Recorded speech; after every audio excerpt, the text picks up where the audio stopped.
Hai GB Mates, this is IoT. Ini obrolan teknologi.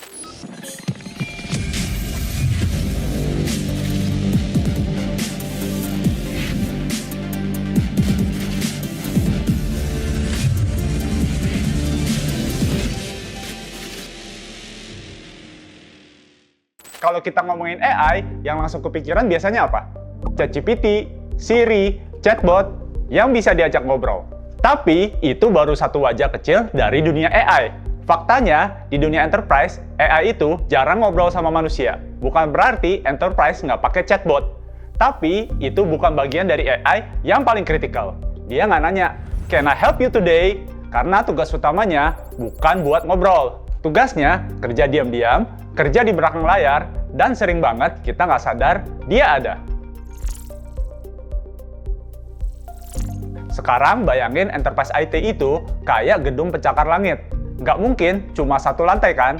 Enterprise IT itu terdiri dari banyak layer, mulai dari infrastructure, monitoring, dan operation, analitik dan prediktif, sampai automation dan coding. Dan di sistem yang berlapis dan saling terhubung kayak gini, AI bukan lagi soal tampilan atau kelihatan. Justru semakin besar dan semakin kompleks sistemnya.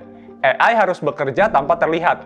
Karena di sistem enterprise, AI bukan tentang feature yang terlihat, tapi tentang kontrol yang memastikan semua layer tetap sinkron, stabil, dan rapi. Di layer paling bawah, infrastructure, server, storage, network, cloud, hybrid, multi-cloud. Di sini, AI nggak datang buat menggantikan infrastructure. AI memberikan insight dan rekomendasi ke sistem dan engineer. Contohnya gini, anggap infrastruktur itu kayak listrik di gedung besar. Tanpa AI, kita baru sadar ada masalah pas listriknya anjlok atau mati. Dengan AI, sistem bisa membaca pola pemakaian. Kapan beban listrik mulai berat, kapan kapasitas mendekati batas, dan area mana yang perlu dialihkan bebannya. Jadi, listrik nggak mati, dan aktivitas tetap jalan normal. AI bantu capacity planning, resource optimization, hybrid, multi-cloud decision. Hasilnya lebih efisien, lebih stabil, dan lebih siap scaling. Sekarang, kita naik satu layer, monitoring dan operation. Masalah klasik monitoring tradisional itu, satu, kebanyakan alert. Jam 2 pagi, alert bunyi. Tapi yang error yang mana?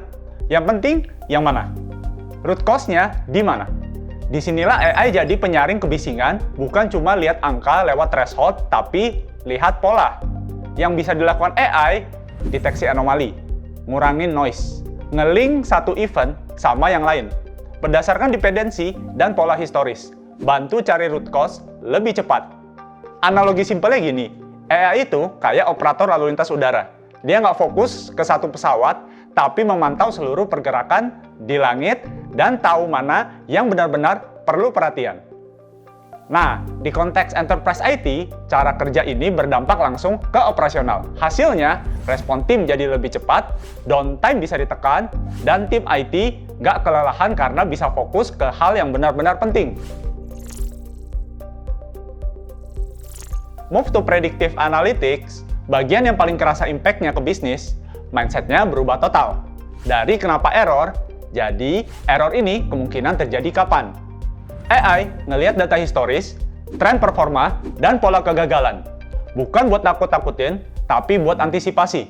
Dari analisa ini, AI bisa menghasilkan insight yang lebih konkret, seperti prediksi kapasitas bakal habis, prediksi potensi failure, rekomendasi tindakan preventif.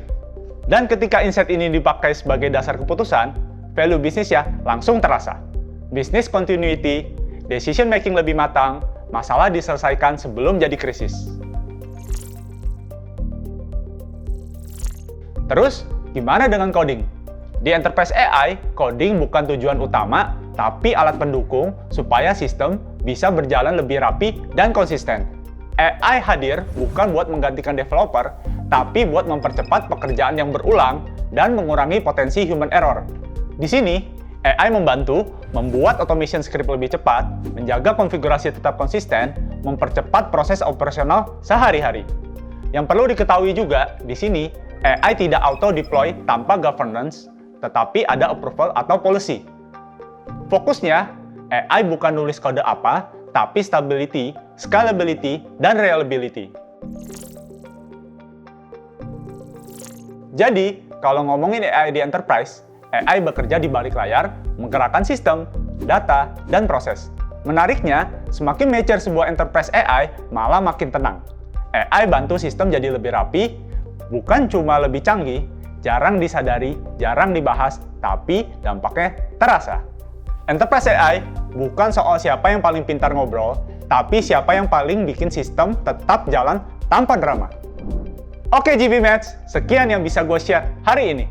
Next, kita akan bahas banyak seputar teknologi. And feel free to suggest us in the comment section below. Thank you, and I'll see you again in the next video.